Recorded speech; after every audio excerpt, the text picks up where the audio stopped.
Gary Heidnik, the monster preacher, based on a true story that inspired Silence of the Lambs, Wild Bill. 6 women, 2 deletions, 1 basement of horrors. Captured, tortured, survived.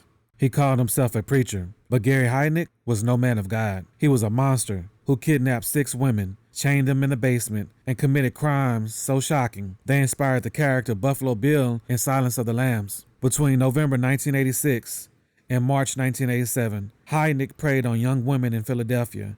His victims were Josephina Rivera, Sandra Lindsay, Lisa Thomas, Deborah Dudley, Jacqueline Askins, and Agnes Adams. All 6 were lured, trapped, and forced into the basement. There, they were chained in a pit, tortured daily, and subjected to his twisted control. Conditions were beyond human imagination. Sandra Lindsay was hung by her wrist for days, starved, sick, and beaten, until she finally died from fever and abuse. What Heidnik did the next was unthinkable. He dismembered her, cooked her parts of her body, and mixed them with dog food to feed to the surviving captives. And he wasn't finished. Deborah Dudley would later be electrocuted, forced to stand in a pit of water, while another captive, Josephina Rivera, was ordered to attach live wires to her body.